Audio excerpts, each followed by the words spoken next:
সময়ের সাথে সাথে মানুষের রুচি, অভ্যাস, পছন্দ সব কিছুই পাল্টে যায়। হ্যালো ভিউয়ার্স, চলে আসলাম আরেকটি নতুন ভিডিও নিয়ে। তো আজকে হচ্ছে দুপুরের রান্নাটা আপনাদের সাথে শেয়ার করব। তো এখানে হচ্ছে আমি রান্না বসানোর আগে সব কিছু গুছিয়ে নিয়েছি।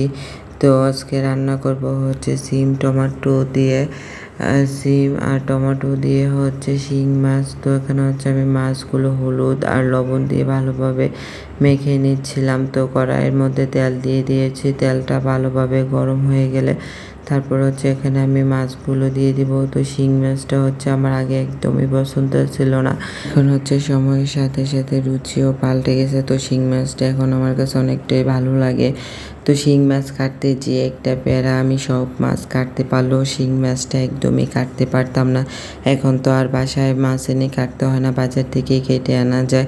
তো আমরা হচ্ছে বাসায় যখনই শিং মাছ আনি সব সময় হচ্ছে বাজার থেকে কেটে আনি। মাছটা হচ্ছে আমার মেয়ের অনেক পছন্দ, সেজন্য মাঝে মধ্যেই শিং মাছ আনা হয়।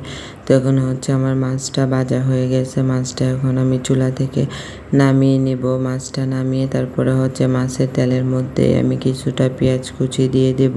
মাছ ভাজার তেল দিয়ে তরকারিটা রান্না করলে আমার কাছে অনেক ভালো লাগে।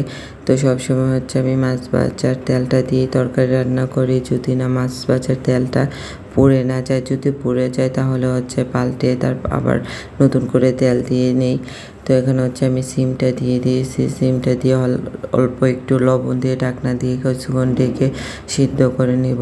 সময় দেখা যায় সিম ভালোভাবে সিদ্ধ হতে চায় না, সেজন্য আমি এভাবে একটু সিদ্ধ করে নেই। তো সিমটা হালকা একটু সিদ্ধ হওয়ার পরে এখানে হচ্ছে আমি আদা রসুন বাটা দিয়ে দিলাম। তারপরে হচ্ছে আমি এখানে হলুদ, মরিচ, ধনিয়ার গুঁড়া, জিরার গুঁড়া সব মশলা দিয়ে ভালোভাবে নেড়ে চেড়ে মিশিয়ে নিচ্ছিলাম। তো এখন হচ্ছে মশলাগুলো দিয়ে তারপরে সিমটা আমি কতক্ষণ কষিয়ে নিব। তো এখানে হচ্ছে আমি কেটে রাখা টমেটোগুলোও দিয়ে দিব। টমেটোগুলো দিয়ে আবার নেড়ে চেড়ে ভালোভাবে সিমের সাথে মিশিয়ে নিচ্ছিলাম। আর টমেটোর এই তরকারিটা আমার অনেক পছন্দের। তো এই ভিডিওটা হচ্ছে আমি অনেক আগেই করেছিলাম, আসলে এডিট করা হয়নি, সেই জন্য আপলোড করতে পারিনি। তো আজকে হঠাৎ করেই সামনে পড়লো। হচ্ছে আমি তরকারিটা ভালোভাবে কষিয়ে তারপরে হচ্ছে তরকারির মধ্যে পরিমাণ মতো জল দিয়ে দিয়েছি। জল দিয়ে তারপরে হচ্ছে ঢাকনা দিয়ে ঢেকে দিলাম। তো ঢাকনাটা উঠিয়ে আমি হচ্ছে আবার তরকারিটা একটু নেড়ে দিয়েছিলাম, দেখছিলাম যে সিম আর টমেটোটা ভালোভাবে সিদ্ধ হয়েছে কিনা। তো এখানে হচ্ছে আমি কাঁচামরিচ আর মাছগুলো একসাথেই দিয়ে দিয়েছিলাম, কাঁচামরিচটা আগে দিতে মনে ছিল না, তাই দেরি হয়ে গেলে। তো এখানে হচ্ছে আমি মাছগুলো দিয়ে আবার ঢাকনা দিয়ে ঢেকে কতক্ষণ রান্না করব। তো ঢাকনাটা উঠিয়ে তারপরে হচ্ছে এখানে আমি ধনে পাতাগুলো দিয়ে দিলাম। তো সিমগুলো হচ্ছে সুন্দরভাবেই সিদ্ধ হয়ে গেছে। তো আমার তরকারিটা প্রায় হয়ে গেছে, এখন হচ্ছে আমি তরকারিটা চুলা থেকে নামিয়ে নিব।